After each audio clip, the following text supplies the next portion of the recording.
Hey, today's task is to upgrade the Cisco IOS image.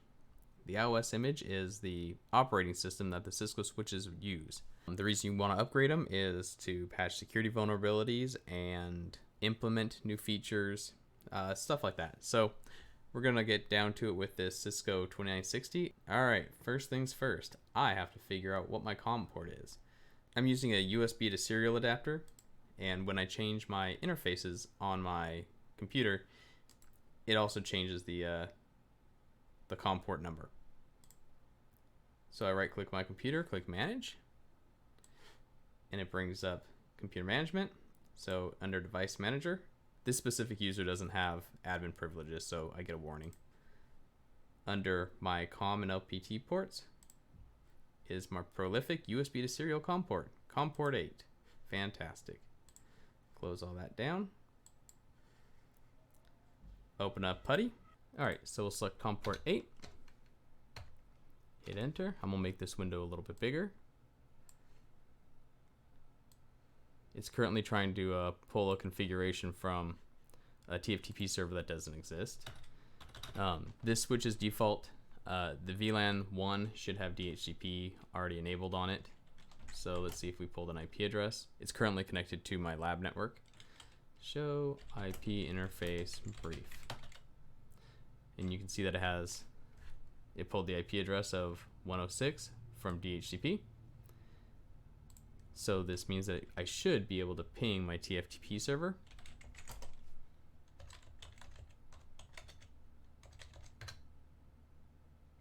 And I can. Let's get an iOS image on my TFTP server and go from there. The TFTP server that I'm using is tftpd 64. And you can see that I tossed an image in there. One of the common questions is always, how do I get a Cisco image? And the official answer is you go to the Cisco website and download it. Regardless of where you get it, you should always verify the image using the MD5 sum. So we're going to check that first. So I'll pull up my trusty browser. Let's actually just search for that name. Should pull us into Cisco's download. Software download. And we're looking for 12255 SE12. 12255 SE12 is right there. And we're using the bin because I don't want all the additional management stuff. And I'm going to copy that. And I'll open up a text document to save it in so I have it. Okay, now I can minimize that. And let's kick off the TFTP server. Usually this will make you authorize it in the firewall. I've already done that. So we're going to use this specific IP address as an interface.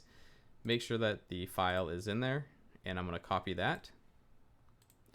So from here, let's make sure that there's nothing in the directory. So we have the current file.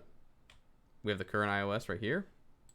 We're going to type copy tftp, paste it in there, flash. It's going to ask me for the host name, so we type in the IP address, and we're going to go there. And on here, we should be able to see it going through. It takes a few seconds for it to actually connect and start transferring. So there it goes. All right, our transfer has completed. I'm going to close out tftpd. Verify /md5 flash colon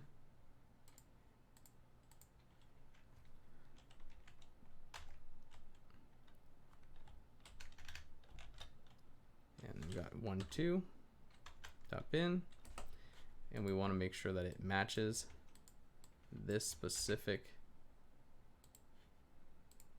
sum checksum. There we go.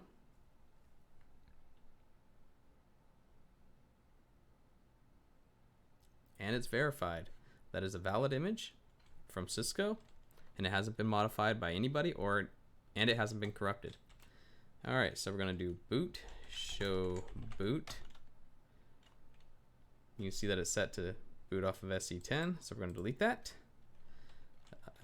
Config T, no boot system. And we'll do show boot. It's no longer there, so we do boot system /:. Because it's still here, I'm just going to copy and paste, and I'm going to make it match the other boot variables with a slash. We'll do a show boot again just to make sure, and that looks good. We're going to write the memory or copy run start, either way, and we're going to reload.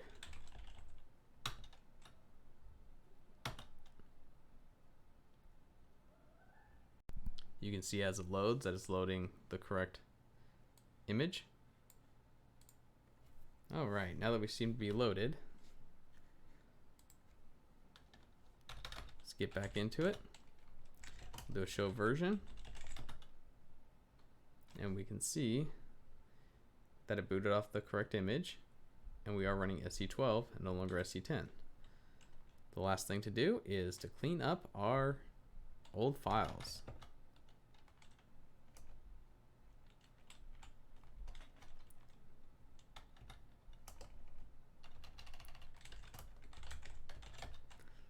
Now you see that we have an SE12 and an SE15, or sorry, an SE12 and an SE10. So we're going to get rid of the SE10. So we're just going to do delete flash, delete flash,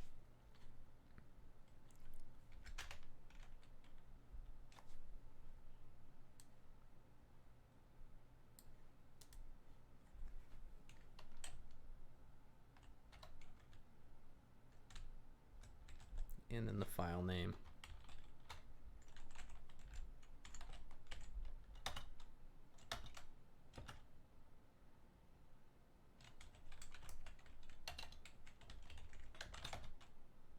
Outstanding. That's all there is to upgrading a Cisco IOS image. If you found this useful, please give a like. Thanks.